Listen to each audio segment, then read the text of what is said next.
Olá, estamos iniciando mais um programa Viva Mais, o seu programa de saúde. E hoje vamos falar sobre um assunto que é a essência do nosso programa, né? Que é o envelhecimento, qualidade de vida. E para falar hoje sobre esse assunto, temos um convidado que é um dos grandes especialistas do nosso país, Dr. Lair Ribeiro, que é médico cardiologista e nutrólogo, que é autor de 35 livros, dos quais 15 são best-sellers, 25 dos quais são traduzidos para outros idiomas e disponíveis em mais de 40 países. Na área de autoconhecimento, tem 149 trabalhos científicos publicados em revistas médicas americanas indexadas. Dr. Lair Ribeiro teve a oportunidade de viver 17 anos nos Estados Unidos e trabalhar em 3 universidades americanas, a Harvard Medical School, a Baylor College of Medicine e Thomas Jefferson University. Além disso, foi diretor médico da Merck Sharp Dohme e diretor executivo, chegando a vice-presidente da CIBA. Ele hoje trabalha em vários países da América do Sul, da América Central, da América do Norte e na Europa, ministrando conferências e workshops sobre desenvolvimento pessoal, profissional e faz também cursos para médicos na área de anti-envelhecimento e modulação hormonal bioidêntica. Complicado. Tanta coisa que eu falei, né, doutor Lair Ribeiro? O senhor vai ter que explicar bem isso para nós. Seja bem-vindo, é um prazer ter o senhor. Obrigado, é um prazer estar aqui com você. Eu já li muitos livros seus, viu? Obrigado, estar aqui com o Miguel e estar aqui com os seus telespectadores. Seja bem-vindo. Obrigado. Mas, sabe que isso tem muito a ver com a minha área, né? Graças a Deus, como os meus colegas médicos falam, eu hoje em dia não sou mais médico, eu sou esteticista. Diz que eu faço só cirurgia para embelezamento, então eu fugi da área da doença. Deixa eu arrumar, ele é cirurgião plástico, né? Esteticista coisa nenhuma, ele é cirurgião plástico especialista na área. Né? E para mim, o melhor do mundo. O melhor do mundo porque é da família, né? Ele já me arrumou toda. Que bom. Mas eu tenho recebido, nós temos, está comentando agora, antes de começar o programa, eu tenho oportunidade também de fazer cirurgia e intercâmbio com outros colegas fora. Certo. E nós temos recebido, pelo menos uma vez por semana, eu recebo na clínica, eu recebo um panfleto de congresso. E pelo menos nos últimos ano e meio, eu acho, o enfoque tem sido anti-envelhecimento. É verdade, isso aí é uma coisa... É uma moda que veio para ficar. Eu acho que o mundo está envelhecendo. Nos próximos 8 anos, o número de pessoas com mais de 40 anos vai dobrar. Quer dizer, todo mundo está envelhecendo. Infelizmente, as pessoas estão vivendo mais, mas ao mesmo tempo estão ficando mais tempo doente. O sujeito vive 90 anos, ele fica com Alzheimer de 81 aos 90, ou seja, ele passa 9 anos, ou seja, 10% da vida dele sem saber o nome do filho. Isso é muito triste. Envelhecer, todo mundo vai envelhecer. Agora, ficar velho é outra história. Ficar velho é você não conseguir enxergar, não conseguir escutar, perder o controle esfincteriano, perder a capacidade cognitiva, a autonomia. Isso ninguém quer. Agora, envelhecer faz parte da vida, né? Hoje tem como evitar tudo isso? Claro que tem. Tanto pela parte nutricional, que é muito importante. O genoma humano foi publicado em 2003. Esperava-se que o ser humano ia ter em torno de pelo menos 120 mil genes. Nós temos 23 mil genes funcionais. Então foi uma surpresa muito grande. Chegou-se à conclusão que não é o DNA que controla a biologia, é a epigenética. Surgiu então uma disciplina chamada epigenética, o próprio nome já diz, transcende a genética e que tem muito a ver com o meio ambiente. Então eu posso, através de nutrição, através de nutrientes, modificar a expressão gênica. Vou dar um exemplo simples. A mãe morreu de câncer de mama, a irmã mais velha morreu de câncer de mama. A paciente vem preocupada porque ela mandou o sangue dela para os Estados Unidos e foi detectado que ela tem o BRCA1-2, ou seja, já tem um gene para o câncer de mama. E antigamente dizia, vamos fazer uma mastectomia preventiva. Hoje não, hoje a gente fala, você tem 2 opções. Ou você vai ingerir uma crucífera, que é um repolho, um nabo, uma couve-flor, uma couve de Bruxelas, um brócolis, um repolho, 2 vezes por semana, ou você vai fazer o uso de um nutriente chamado indol 3-carbinol para o resto da vida, 200 mg por dia, e isso não vai deixar aquele seu gene se expressar. Então hoje nós trabalhamos com a expressão gênica, ou seja, mesmo que a pessoa tenha genética para uma doença, nós podemos ir lá e metilar aquele gene, se faz por um processo de metilação, e aquele gene não se manifesta. Então nós silenciamos o gene. E isso é feito através da nutrição. Hipócrates, o pai da medicina moderna, 400 anos antes de Cristo, já dizia: deixe o seu remédio ser seu alimento e que seu alimento seja o seu remédio. Ou seja, chegou essa hora, entende? Através da nutrigenômica, que é uma outra ciência que não existia, aliás, não existe nessas faculdades ainda, está surgindo no mundo, ela surgiu a partir de 2003, também com a publicação do genoma. A nutrigenômica é exatamente a ciência onde, através da nutrição, você pode manipular a expressão gênica. E isso dá uma liberdade muito grande. Como, por exemplo, assim, tomar uma vitamina de vez em quando? Pois é, então, tem gente que tem mais predisposição para uma doença que pode ser silenciada por uma vitamina específica. Já o outro é a outra vitamina, já o outro é a outra. Não é uma coisa genérica. Nós estamos fazendo uma medicina personalizada. Tá, não é a pessoa comprar um complexo de vitamina e tomar todo. Primeiro que os complexos de vitamina que você compra na farmácia, em geral, os minerais não são quelados. E quando o mineral não é quelado, a absorção é mínima, praticamente zero. Então você apenas enriquece as fezes, eu digo. Esses multivitamínicos de farmácia apenas enriquecem as fezes, porque não vai ser absorvido. Entendeu? E outra coisa, você tem que tomar muito cuidado, porque, por exemplo, as vitaminas do grupo B. Se você tomar uma e não tomar outra, você cria problemas sérios no seu corpo, porque uma depende da outra, que depende da outra, que depende da outra. Se eu aumento a ingestão de vitamina B12, eu aumento a necessidade de B6, eu aumento a necessidade de P2, eu aumento a necessidade de B9. Então, se eu não tomar as outras juntas, eu acabo me prejudicando. Parece ser uma coisa simples, que a pessoa até pouco tempo não dava valor. Isso aí é vitamina, isso aí se você tomar demais sai na urina. Não é bem assim. Isso aí tem toda uma ciência por trás disso. E você pode, sim, tratar doenças com micronutrientes, com minerais, com trace elements, que a gente chama em inglês, e com vitaminas apropriadas. O paciente que faz, ou a pessoa que faz uma alimentação saudável, ela mesmo assim ela precisa de vitamina? Ela precisa, Miguel, pelo seguinte, vou te explicar. Há 100 anos atrás, se você quisesse atravessar uma rua em Porto Alegre, você não precisava olhar para os lados porque não vinha carro. Hoje, se você atravessar uma avenida dessas movimentadas sem olhar para os lados, você é atropelado. Antigamente, o solo brasileiro era rico. Mas você imagina um sujeito que planta tomate no mesmo terreno 20 anos seguidos. Aí você vai dizer assim, mas aquele tomate é rico em selênio. Olha, se o terreno não tem selênio, a plantinha que está crescendo vai tirar selênio de onde? Então, o que aconteceu? Nos últimos 30 anos, a concentração de nutrientes nas frutas e nos vegetais caiu em torno de 50%. Então, hoje nós ingerimos 50% menos iodo do que nós ingerimos há 30 anos atrás. Ingerimos 50% menos magnésio, 50% menos selênio, 50% menos zinco. Então, mesmo uma pessoa que tem uma dieta perfeita, que isso não existe, que é ingerir de 5 a 7 diferentes frutas por dia, eu acho que a pessoa hoje não tem nem tempo de comer 7 frutas por dia, a maioria não tem dinheiro para isso, né? Quanto mais encontrá-las, né? Então, eu não encontro ninguém que tenha uma dieta perfeita. Não encontro. Até hoje não encontrei. E mesmo se essa pessoa tivesse uma dieta perfeita, ele ainda provavelmente não estaria recebendo os nutrientes necessários. Conclusão, nós entramos numa fase onde, para a pessoa manter uma saúde perfeita, ela tem que partir para a suplementação. Ela tem que se suplementar com vitaminas e minerais. Em geral, os colegas médicos, professores da faculdade dizem assim, isso aí não ajuda em nada, não é científico. Tem mais de 5 mil artigos publicados, entendeu? Hoje existe uma coisa chamada Google Acadêmico, que é o www.scholar.google.com. Ali, todos os trabalhos publicados, indexados em revistas científicas, estão ali.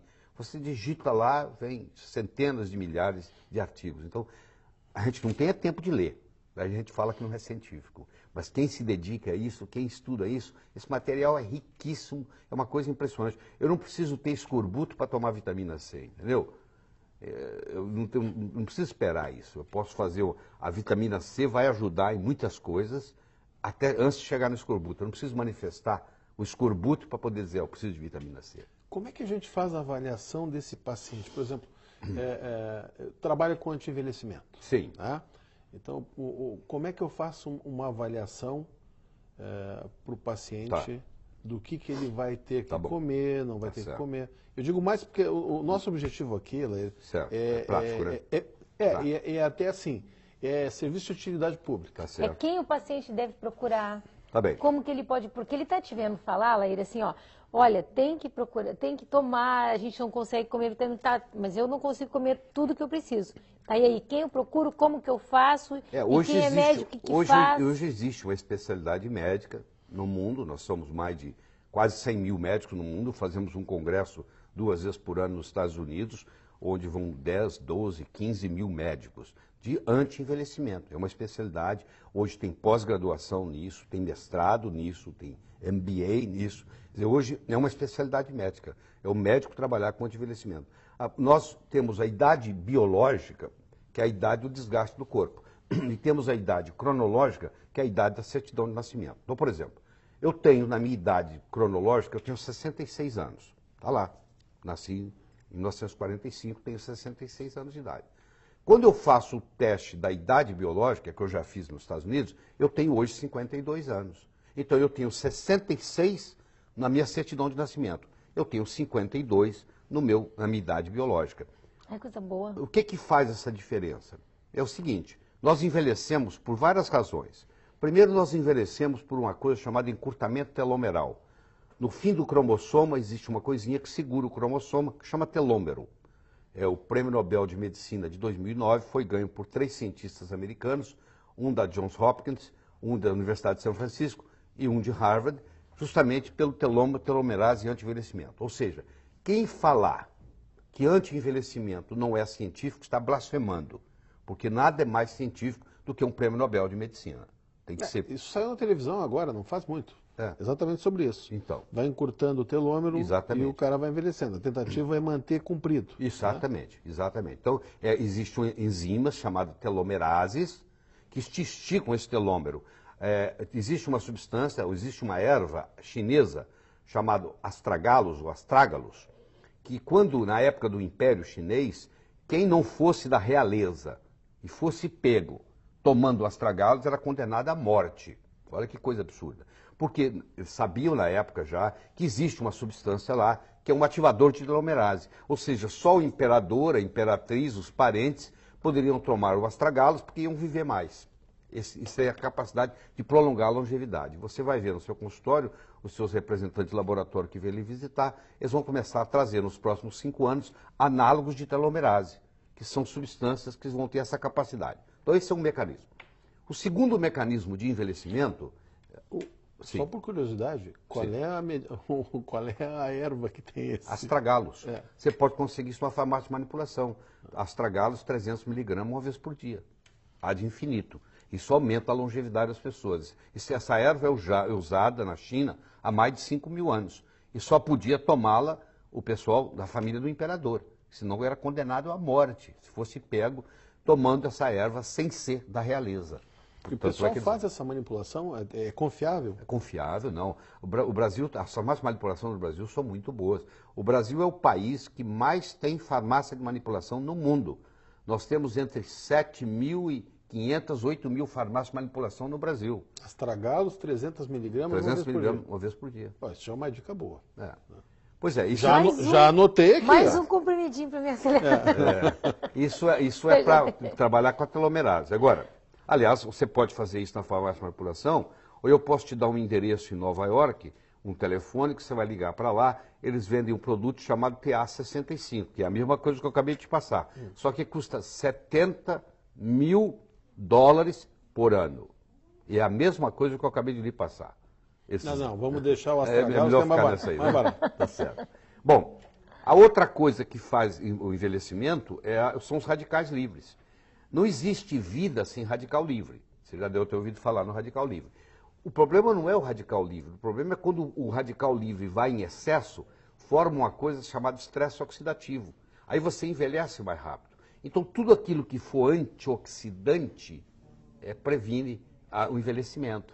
Então, são as vitaminas, são os minerais, principalmente a vitamina A, a vitamina C, a vitamina E, são antioxidantes. Então, esse é outro mecanismo. O terceiro mecanismo importante é o processo da glicação. Deixa eu explicar isso e nós vamos ter um intervalo, é isso? Isso. É. Eu explico antes ou eu explico depois? Não, podemos dar uma pincelada e deixamos isso para o próximo Pois é, bloco. você já viu quando a sua empregada mistura o leite com açúcar e faz o caramelado, aquela caramelização? Pois é, isso acontece dentro do corpo. É quando a proteína do sangue, no caso a hemoglobina, junta com a glicose e carameliza. Isso chama glicação. Quando isso carameliza, aquela hemoglobina agora não carrega o oxigênio tão bem quanto carregava. Ela fica prejudicada. Aí você tem uma hipóxia, você tem uma deficiência de oxigênio no corpo inteiro e você envelhece mais rápido. Ou seja, quem mais come açúcar, mais rápido envelhece. Muito bem, vamos fazer uma Então, pausa olha, pequena. antes da pausa, grande dica. Quem comer açúcar envelhece mais rápido. Muito mais rápido. Cortem o açúcar. É, muito mais rápido. E não mudem de canal que vai ficar cada vez melhor. A gente já volta. Então, nós estávamos falando, né, doutora Laís Ribeiro, quem está nos pegando agora, sobre envelhecimento, sobre envelhecer com qualidade de vida, que a gente até pode ficar com mais idade, mas sem ficar velho, né? Sem ficar velho. Quem nos pegou agora. Que é envelhecer sem adoecer. Sem adoecer. E o doutor Laís Ribeiro estava falando antes do comercial que uma das coisas que a gente pode fazer para não envelhecer, ou envelhecer com mais qualidade de vida, diminuir a ingestão de açúcar. diminuir a ingestão de açúcar. E os adoçantes, doutor Laís? Os adoçantes é um problema sério, porque tirando a stevia, todos os outros adoçantes são prejudiciais. Tanto quanto o açúcar ou pior? Eu diria que pior. Porque, por exemplo, você pega o aspartame, que está em mais de 5 mil produtos hoje no mundo, o aspartame, quando ele chega no sangue, ele vira veneno de matar formiga. Entendeu? E ele lesa o sistema nervoso central. Você pega substâncias na linha da sacarina, que quando cai no sangue, você aumenta a vontade de comer doce. Tem muita gente que não consegue dominar a vontade de comer doce porque está tomando muito adoçante. É um absurdo. Você vê uma pessoa vai adoçar uma xícara de café. Uma gota é suficiente para adoçar o café todo. Você pode testar. Ela põe 6 gotas. Eu não entendo por quê. Não vai adoçar mais. Uma já vai saturar o café. Mas ela tem aquela mania e põe 5, 6 gotas. E aquilo ali é uma lesão muito grande. Então aprenda a tomar o café sem açúcar, sem nada. E eu desafio qualquer telespectador seu, se você tomar o seu café sem nada 5 vezes seguidas, nunca mais você adoça o seu café. Porque o café, o gosto do café, quando você coloca o açúcar, você mata o café, não tem mais graça. Você está tomando uma coisa açucarada, pode ser água. Agora, para você saborear o café mesmo, ele tem que ser sem açúcar. E isso é uma coisa que os americanos fazem bem, apesar de eles comerem muito açúcar, mas o café eles não adoçam. Isso é uma mania que tem lá, entendeu? Mas tira completamente o açúcar da dieta? Quanto mais açúcar você tirar da dieta, mais você vai viver. Antes da Primeira Guerra Mundial, a média era de 15 quilos por pessoa por ano. Hoje é 180 quilos por pessoa por ano. Aumentou mais de 10 vezes. E em 1930 não tinha diabetes. Você não achava diabetes. Entendeu? Pra você ter uma ideia, o Dr. Paul White, chefe de cardiologia de Harvard, ele voltou da Holanda trazendo um eletrocardiógrafo. Ele levou 7 anos fazendo eletrocardiograma de pacientes, Miguel, para descobrir o primeiro infarto. Ele procurou de 1920 a 1927. Em 1927 ele encontrou o primeiro, não tinha infarto do miocárdio, não existia isso.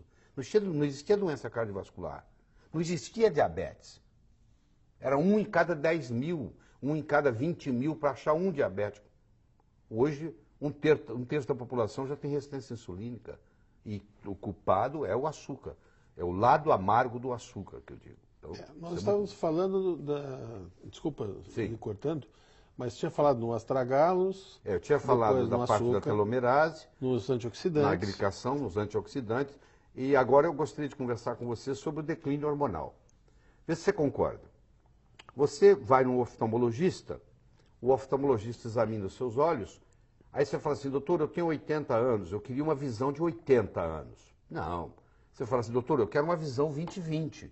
Eu quero o melhor que o senhor puder me dar de visão. O seu pâncreas não está funcionando bem, você vai no endocrinologista, aí o endocrinologista vai te dar o quê? Uma insulina que coloca a sua glicemia abaixo de 100. como uma pessoa de 20 anos.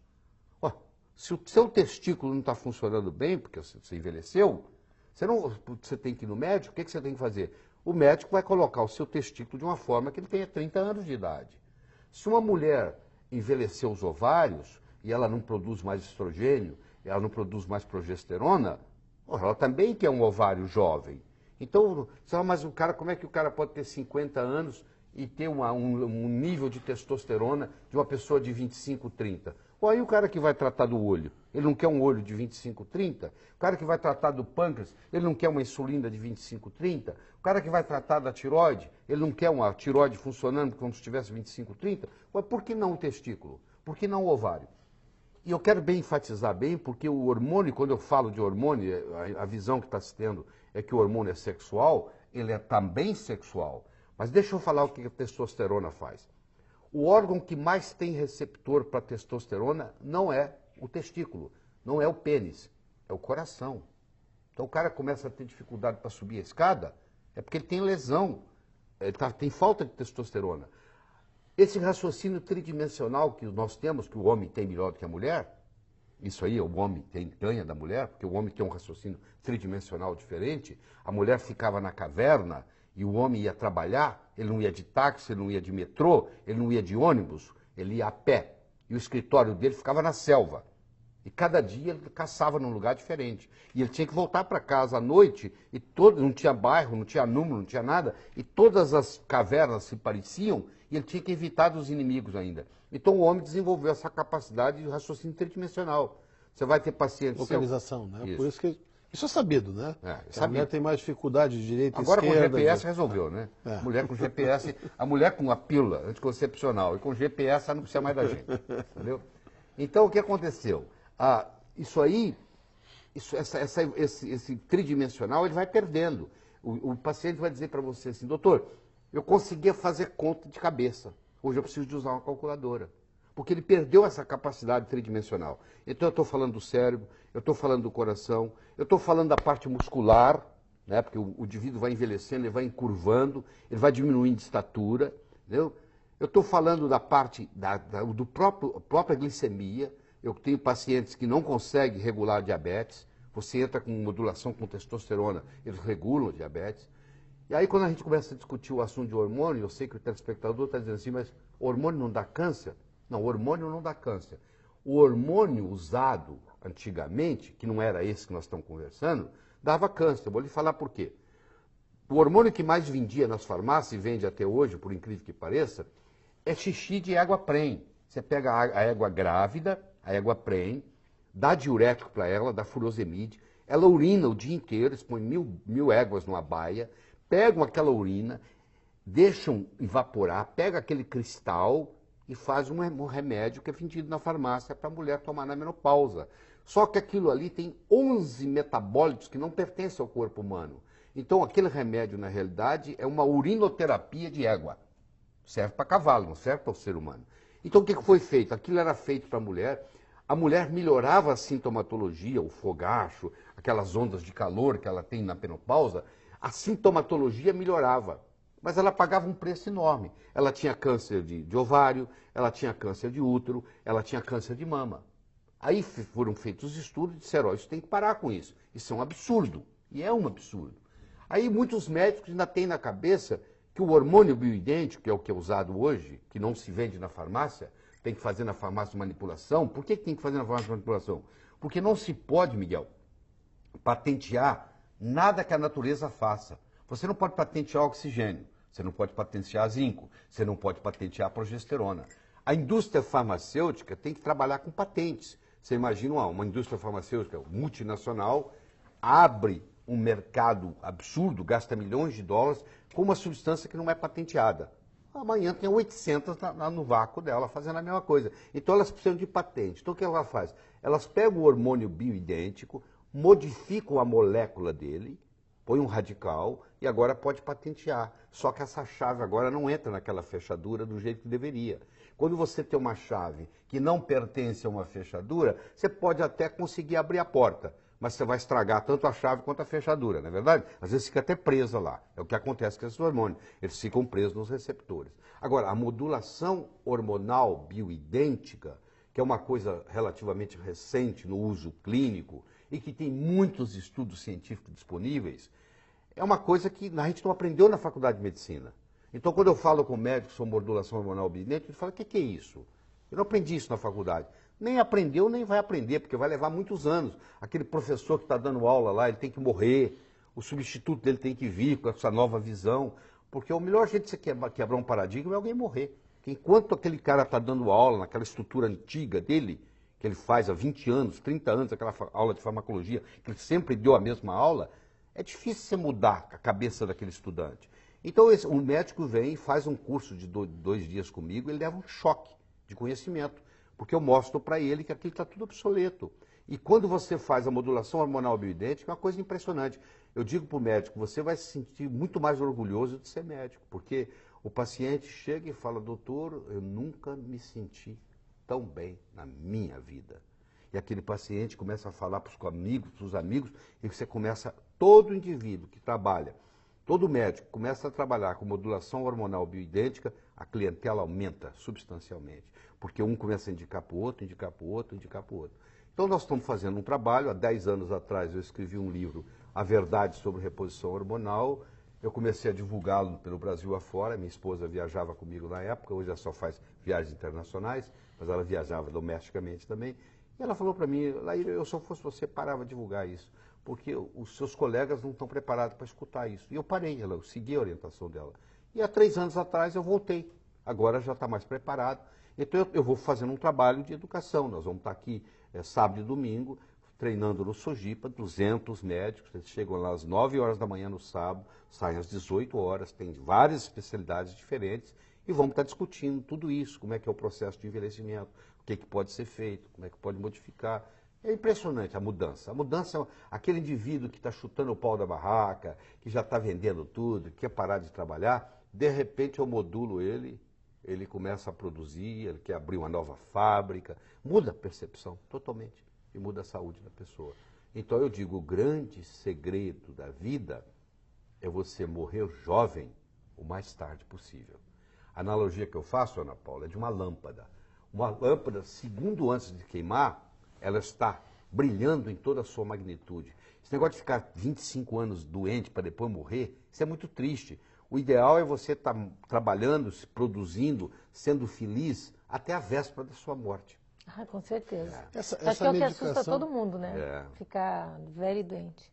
esses hormônios bioidênticos, eles são sempre manipulados. Eles são, infelizmente, até agora, eles são sempre manipulados.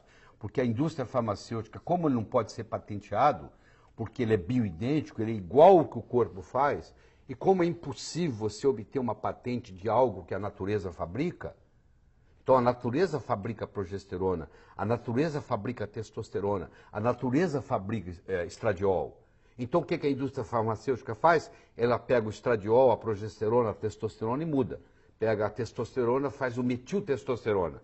Esse causa câncer hepático, esse causa câncer de testículo. Aí você fala assim, a testosterona é perigoso. É perigoso se você usar a não bioidêntica, que é a metiltestosterona. Isso é veneno. Isso eu não estou aconselhando. Aquelas bombas que o pessoal toma nas academias, aqueles anabolizantes, aquilo tudo não tem nada de bioidêntico lá, nenhum deles. Eu não estou recomendando nada daquilo. Sou totalmente contra aquilo. Quem faz uso daquilo, Miguel, paga um preço a longo prazo. Entendeu? Ele pode se sentir bem na hora, aquilo ali é sintomático. Mas ele vai pagar, ele vai ficar impotente, ele vai ter atrofia testicular, ele vai ter hepatopatia, o fígado dele vai crescer, ele pode ter um câncer de fígado, ele pode ter um câncer de testículo, ele vai pagar um preço por isso. Não é isso que eu estou conversando.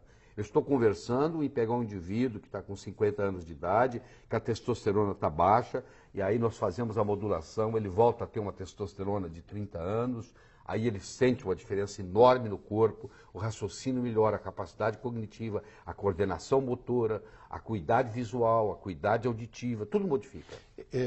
Desculpa a falta de conhecimento na área, tá? Pois não, fique à vontade. Só, nós estivemos juntos até num congresso, estava comentando, Sim, em Campos do Jordão, né? Em que eu vi um colega Sim. o Paulo, a gente está falando sobre isso, e eu vi uns casos dele, eu assisti, na verdade, 1 ou 2 palestras só. Certo. E eu vi resultados muito bons. Muito bons. Muito bons. Todo paciente que faz uso de modulação hormonal bioidêntica bem feita, o resultado é surpreendente. Ele completava, deixa eu puxar um pouquinho a brasa para o meu assadinho aqui, porque ele fazia a reposição, fazia um acompanhamento nutricional. Sim. E no finalzinho, eventualmente, se sobrasse uma gordurinha localizada, tal, fazia mas isso é que é o bacana. O complemento. Claro, é a combinação, é você cuidar do motor e da lataria. Claro, porque uma hora a gente obrigatoriamente vai ter que passar pela chapeação e pintura. Claro, né? isso aí, mas o bacana é quando você combina as duas coisas. Quer dizer, você combina a parte in-out, né? A parte que vem de dentro, a parte que vem de fora. Esses hormônios bioidênticos, eles são fáceis, desculpa perguntar de novo, mas eles são fáceis de se conseguir em farmácia de manipulação? Sim, agora, não é qualquer farmácia de manipulação. Se você perguntar para o farmacêutico assim, você trabalha com hormônio bioidêntico, o farmacêutico pergunta assim, o que é? Pronto, você já sabe que ele não trabalha. Existe uma minoria de farmácias, eu diria que umas 1.000 farmácias no Brasil, das 8.000 existentes, que trabalham com hormônio bioidêntico. Os hormônios bioidênticos são comprados, tem importadores, são vendidos para as farmácias manipulam. São geralmente feitos transdérmico. Então o que você faz? Você coloca em geral 1 cc de creme em uma área do corpo que não tenha cabelo. Eu sou um Tony Ramos da vida, então eu tenho que passar na testa, que não tem cabelo. Porque, por exemplo, a testosterona você não pode passar onde tem cabelo. Porque se o folículo piloso, na base dele, ele tem uma coisa chamada 5-alfa-redutase, que transforma a testosterona em DHT, em dihidrotestosterona. Isso não é bom. Então nós temos que fazer numa área que não tenha cabelo. Então uma área boa para o homem é a testa. A outra área boa para o homem é o pênis, próprio pênis. Passa no próprio pênis. Entendeu? Então eu uso a testa, que é uma área muito boa. Quer dizer, em Porto Alegre nós temos possibilidade de farmácias que trabalham. Claro, com todo, igualzinho isso faz nos Estados Unidos, sem ficar devendo nada para ninguém. Só para a gente terminar e ir, infelizmente, para o último bloco, que eu acho que isso é uma coisa, como eu disse, eu recebo assim inúmeros panfletos de anti-envelhecimento. Os congressos hoje em dia, basicamente, são anti-envelhecimento. Não tem dúvida. Qual é o especialista que trabalha com isso? Quer dizer, quem está assistindo? A Ana tinha feito a pergunta, quem é que eu procuro? Você tem que procurar pode ser, ou é um endocrinologista, muitas vezes é um ginecologista obstetra, que entrou na área de anti-envelhecimento. O cara que já tinha um certo conhecimento de hormônio, ele se adapta a isso mais fácil. Então, é o endocrinologista, é o geriatra, é o ginecologista obstetra, que entra nessa área e começa a fazer isso. Entendeu? E deixa de ser só ginecologista obstetra. Pena que a gente não tem tempo aqui de conversar, mas se for o caso, a gente podia entrar na área da menopausa, tensão pré-menstrual. Vamos ver se a gente consegue falar no próximo bloco um pouquinho. Isso. Tá bom, vamos falar. Tá certo. Nós já retornamos. Anti-envelhecimento. Quem não gostaria de deixar de envelhecer? Como eu já falei nos outros blocos anteriores, eu devo receber pelo menos um panfleto de congressos internacionais toda semana e e-mails toda semana sobre anti-envelhecimento. Se discute muito reposição hormonal, e a gente estava falando sobre isso, né? E reposição hormonal na menopausa. Pois é, então, hoje a mulher, com o advento da pílula anticoncepcional, uma mulher que está tomando pílula, ela tem uma menopausa programada. Ela está em menopausa, ela não sabe disso. A mulher que está tomando pílula está menopausada. Ela pode até menstruar, mas você sabe, ela não ovula mais. Porque ele chama anovulatório. Ele não deixa ovular. Se ele não deixa ovular, ele não deixa produzir o corpo lúteo, não deixa produzir progesterona. Progesterona, a palavra progesterona do latim é progestare, é em favor da gestação. Uma mulher que não tem progesterona, ela não engravida. A maioria das inseminações artificiais são desnecessárias. Ela só tem que ir para um médico que tem o conhecimento de fazer a modulação com progesterona. Os médicos vêm, eu ensino eles. Eu recebi um e-mail, por exemplo, semana passada, de uma médica no Rio, falou, doutor Lair, 6 meses que eu fiz seu curso. A 7ª mulher que engravida no meu consultório que não engravidava. Porque é só começar a fazer modulação com progesterona. Uma mulher que está tomando anticoncepcional, ela para de produzir os hormônios. Ela entra em menopausa programada. Quando ela para de tomar um anticoncepcional, Paulo, ela agora não consegue engravidar mais. Você vê que paradoxo. Hoje uma mulher de classe média alta, ela faz uso de anticoncepcional, quando ela quer engravidar, tem que fazer tratamento de fertilização. Ela não consegue engravidar mais, porque o ovário dela atrofiou. Tá? E as mulheres começam a parar de ovular com 35 anos de idade, ela começa a falhar a ovulação. E aos 45, entre 45 e 50, elas entram na chamada menopausa, elas param de menstruar. Então aí tem uma série de problemas. O problema maior delas é, por exemplo, a osteoporose, que começa lá nos 30 anos de idade. A osteoporose não é uma doença que surgiu aos 60 anos, ela surgiu aos 30, porque ela começou a ter deficiência de progesterona. A progesterona estimula o osteoblasto a formar osso. Como ela não tem progesterona, ela não estimula o osso vai virando osteopenia, vai gastando e vem a osteoporose lá no final. Antigamente você ia no médico e falava assim, ó, você tem osteoporose, não podemos fazer nada. Hoje eu digo, não, você vai fazer uso de progesterona e nós vamos reverter a sua osteoporose. Então nós podemos regredir uma osteoporose para osteopenia e curar. Isso, falar que a osteoporose não tem cura, isso é obsoleto. Hoje nós podemos trazer isso de volta. Então, por que a mulher faz modulação hormonal na menopausa? Ela faz para fazer prevenção de infarto do miocárdio. Você sabe que as mulheres, antes da menopausa, têm muito menos infarto do que o homem. Depois da menopausa, elas se igualam ou até passam na frente. Mas o que protege a mulher? Os hormônios femininos. Eles protegem a mulher contra o infarto. Não protegem o homem. Porque com essa ideia de que o hormônio feminino protege a mulher contra o infarto, um médico teve a brilhante ideia de começar a dar hormônio feminino para homem. E eles começaram a ter mais infarto. Quer dizer, o estrogênio protege a mulher contra o infarto. O estrogênio protege a mulher contra o Alzheimer. O estrogênio protege a mulher contra a deficiência de cognição, o problema de memória, por exemplo, que a mulher começa a ter. Então, quando a mulher faz a modulação hormonal, ela está tratando os fogachos, aquelas ondas de calor, ela está tratando os distúrbios gênito-urinários, ela começa a ter infecção urinária frequente, começa a tomar antibiótico. Ela não precisa tomar antibiótico. Laí, tu é a favor de toda mulher fazer reposição hormonal? Eu diria que é difícil você encontrar hoje uma mulher que tem os hormônios normais. É praticamente impossível. Eu diria que nos últimos 5 anos eu não vi uma. Porque no 21º dia do ciclo menstrual, o nível de progesterona na mulher tem que ser 200 vezes maior que o nível de estrogênio. E eu, nos últimos 5 anos, eu não vi um caso assim. Por vários problemas, pelos refrigerantes que toma, pelo açúcar que ingere. A mulher, vocês mulheres entraram no mercado de trabalho, mas você continua com a sua responsabilidade do lar. Se o jantar não sair, o seu marido vai brigar com a empregada, vai brigar com você. Vai dizer, por que não saiu o jantar? Não é verdade? Quer dizer, você continua cuidando das crianças para dormir. Você hoje tem dupla jornada. Você trabalha durante o dia na sua profissão e você chega em casa e você tem o papel de dona de casa. Você não delegou isso para ninguém. E o seu marido não assumiu isso. Estou falando em média, claro, tem as exceções. Então a mulher hoje, é difícil encontrar uma mulher que não esteja estressada.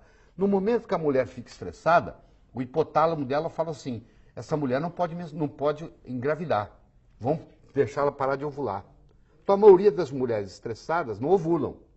Se elas não ovulam, elas não produzem progesterona. Você quer ver, pega uma mulher que corre, corrida de maratona. Mulher não foi feita para correr. Ela começa a correr, aí o hipotálamo fala, essa mulher está muito estressada, pô. Esse estresse físico de correr 10 quilômetros, essa mulher não pode engravidar. Ela para de ovular. Ela continua insistindo, você vai ver, médicos que acompanham atletas vão concordar, aí ela tem a menorreia. Ela para de menstruar. A maioria dos atletas maratonistas nem menstrua mais.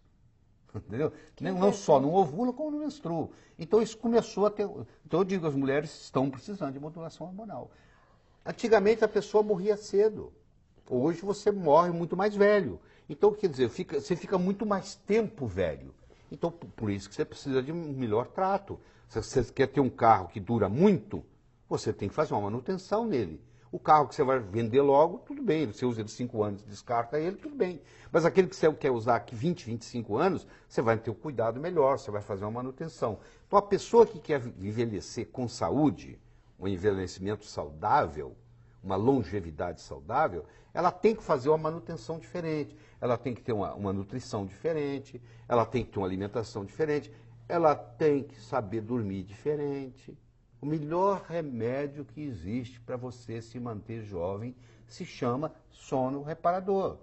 Então deixa eu dar uma dica para o seu telespectador. O ser humano foi feito para dormir no escuro absoluto. Se você tiver uma luzinha do DVD no seu quarto de dormir, já perturba a sua pineal. A pineal é a glândula que produz a melatonina, que é o hormônio da juventude. A melatonina não deixa você ter câncer, a melatonina é o mais potente antioxidante que o corpo produz, a melatonina estimula o seu sistema imune, a melatonina faz o seu ciclo circadiano. No momento que você tem claridade onde você dorme, já começa o problema. Quem dorme com a luz acesa envelhece mais rápido. Quem dorme com a luz acesa engorda mais. Você quer engordar, é só dormir com a luz acesa.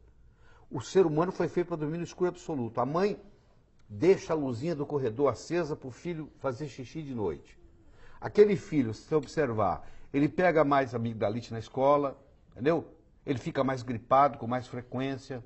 Por quê? Porque aquela luzinha, a pineal interpreta como se o dia estivesse amanhecendo. Nem com o luar?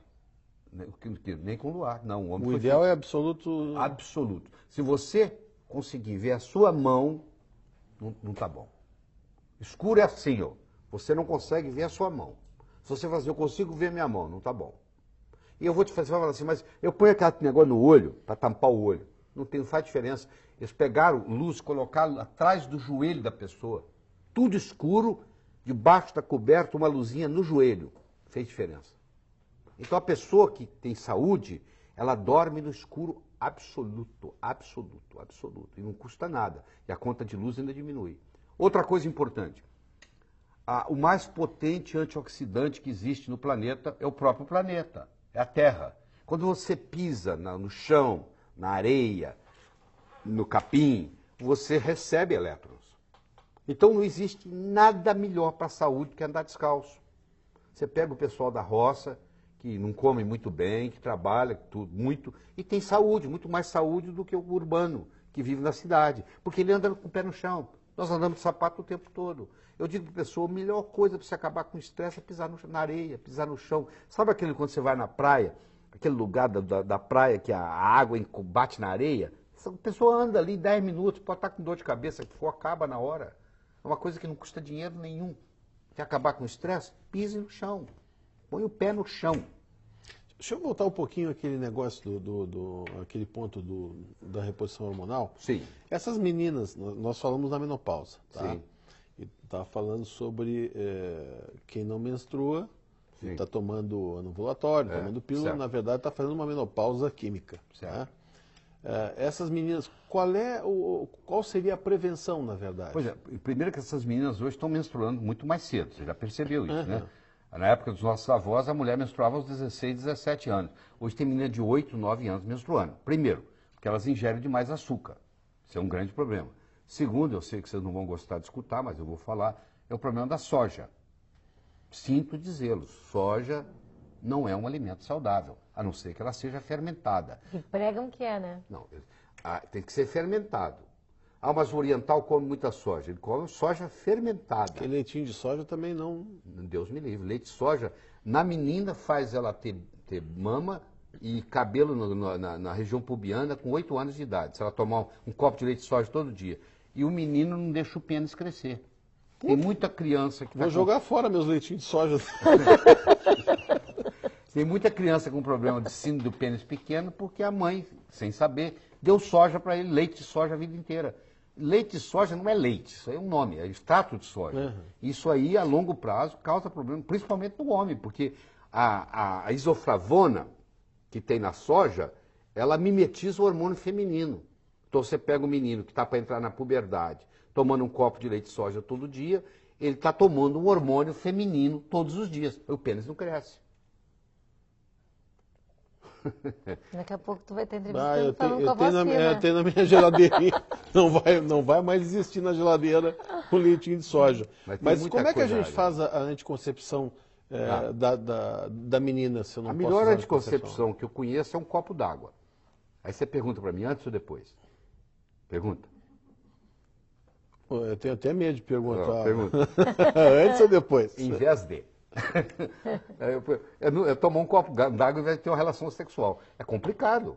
Agora, o que eu posso dizer é que o anovulatório oral, tá? Anovulatório, a própria palavra já diz, está causando um problema. Você vai pagar um preço por isso. Então você fala assim, mas o que eu faço? Bom, o que você faz? Tem uma menina de 19 anos, uma paciente sua, que fala, doutor, eu não abro mão do meu anovulatório. Tá bem. Então eu vou fazer o seguinte, do 14º ao 24º dia do seu ciclo menstrual, eu vou lhe dar 1 ml de progesterona, 40 mg por ml, na hora de dormir você vai esfregar na mão assim, ó, aqui no punho, e aí aquilo vai absorver, você vai ter um sono espetacular, porque a progesterona, a única coisa que ela tem de problema é que ela causa uma certa sonolência logo em seguida, mas se você faz na hora de dormir, é uma maravilha, você vai ter um sono profundo, e no dia seguinte já não tem mais nada. Então aquela mulher que vai fazer anticoncepcional durante muito tempo, eu posso minimizar, não estou dizendo que eu estou abolindo, mas eu minimizo os efeitos colaterais daquele anovulatório, fazendo uma modulação hormonal, isso custa, só para você ter uma ideia de preço, vai ficar mais ou menos uns R$20 por mês. Por quê? Porque ela vai fazer um tubinho de 30 ml e ela só vai usar 10 ml. Cada tubinho daquele vai dar para 3 meses. Um tubinho de 10 ml, de 30 ml, custa mais ou menos R$60 de progesterona numa farmácia de manipulação. Como aquilo vai dar para 3 meses, porque ela só usa do 14º ao 24º dia, aquilo vai custar para uma pessoa em torno de R$20 por mês. Bom, um cafezinho que você toma na esquina é mais que isso. Tá, mas assim, ó, mulher que não entrou na menopausa ainda. Então, ela só não entrou na menopausa, mas ela também não está, o ciclo menstrual dela não está regular. Tá. Ela tem tensão pré-menstrual. Uma mulher que tem tensão pré-menstrual, e muitos divórcios aconteceram por causa disso, você sabe disso, ela tem deficiência de progesterona. Também é caso de usar progesterona, passar no pulsozinho, isso, tem que procurar. Do 14º ao 24º dia. Isso aí faz uma melhora absurda. A mulher com endometriose melhora com progesterona, aquela que a dor se acentua no período da menstruação, entendeu? Quais são as contraindicações da reposição hormonal, né? Se você, estou falando de modulação hormonal bioidêntica. Isso. Se você dá estrogênio demais, mesmo sendo bioidêntico, o estrogênio é proliferativo, ele estimula. Então, se você pegar uma pessoa com propensão a câncer de mama, fizer estrogênio sem fazer progesterona, aí essa pessoa pode ter risco de vir a ter câncer. Agora, se então, o médico entende disso e ele faz o estrogênio em baixas doses e faz a progesterona, que é contrabalança, não existe risco nenhum. Em outras palavras, se você tem um médico que entende a ação hormonal bioidêntica, o risco é praticamente zero. No homem? No homem, pois é. Um exemplo feminino. Tá? No homem é o seguinte, existe um mito, só um mito, de que testosterona causa câncer de próstata. Eu diria o seguinte, testosterona trata câncer de próstata. Não é um menino com 18 anos que está com testosterona de 2000 que tem câncer de próstata. É o velhinho que está com a testosterona baixa. É o contrário. Câncer de próstata ocorre em pessoa que tem testosterona baixa. Mas lá atrás, em 1941, Huggins ganhou o Prêmio Nobel de Medicina mostrando que testosterona causava câncer de próstata, usando a fosfatase ácida, que hoje é abolida. O parâmetro que ele usou para dizer que causava não vale nada, não tem nenhuma correlação. Então hoje a tendência mundial na urologia é dizer o seguinte, que testosterona não causa câncer de próstata. Testosterona previne câncer de próstata. E você está conversando com uma pessoa que eu uso testosterona em mim mesmo há 14 anos, desde quando eu tinha 52 anos de idade. Desde que faz o quê? Uma avaliação você faz clínica. Ele faz um pedido laboratorial para ver se você tem deficiência de testosterona, ele mede o seu PSA, se o PSA estiver acima de 2,5, ele faz o toque retal, se o PSA seu é baixíssimo, não tem nada que preocupar. Faz isso por segurança do médico, porque é o seguinte, porque pode ser que amanhã fale, foi isso que causou. Então aqui, eu já estava, o senhor já tinha. Porque às vezes o cara pode chegar no consultório sem saber, porque o câncer de próstata não é a mesma coisa que a hiperplasia prostática benigna. Uma doença não vira outra. Estou com medo da minha hiperplasia prostática benigna virar câncer. Isso não existe. Tanto é que o lugar onde ocorre na próstata é diferente. A hiperplasia prostática benigna ocorre no centro da próstata e o câncer ocorre na periferia. O câncer, ele é assintomático.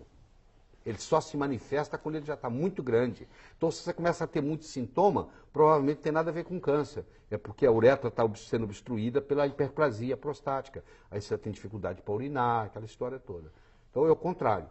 Então, isso aí também é uma história que é um mito. É um mito. O assunto, na verdade, é um assunto que acho que encanta todo mundo. Você sabe como que... cirurgião plástico, eu não posso te dizer que é um dos calcanhares de Aquiles do cirurgião plástico, né? Que a gente adoraria poder associar as duas coisas. Mas é isso que deve ser feito. Deixa eu te falar, há 20 anos que eu falo o que eu vou falar aqui agora. Se você me trouxer algum trabalho científico mostrando que o ovo aumenta colesterol, eu rasgo meu diploma de medicina. Eu falo isso há 20 anos. Bom, graças a Deus, pelo menos o ovinho eu posso comer. Meu leitinho de soja tu já tirou. Mas o ovo... O açúcar foi embora. Eu como uma média de 5 a 6 ovos por dia. Já comi hoje 4. Entendeu? O ovo é o alimento mais perfeito que tem no mundo, chama-se leite materno. O segundo alimento mais perfeito chama-se ovo. Tudo que a vida precisa está num ovo. Tanto é que dali vai sair um pintinho. À medida que você envelhece, você precisa mais de ovo ainda, porque o amarelo do ovo é a luteína e a zeaxantina, que não deixa você ter problema de vista. Eu não uso lente, não tenho nada. Acho que é por isso que os meus colegas oftalmo até hoje, e o pessoal em casa, os pacientes ficam me rogando praga, que eu não uso óculos também. Parabéns. Ele rouba todo o ovo quando a gente está fazendo a maionese, é verdade. Então, a minha mãe agora até aprendeu a fazer um ovinho especial para ele. Olha, foi um prazer, viu? Olha, doutor Laíre, uma alegria ter o senhor conosco. Já li muitos livros seus, continuarei lendo. E você não nos abandone. Entre no nosso site www.programavivamais.com.br. Lá você tem todos os outros programas que já passaram. E esse você pode assistir quantas vezes quiser, né? Claro que vai ficar muitas dúvidas. E esteja conosco no próximo sábado. A gente vai estar com você aqui também. Até mais.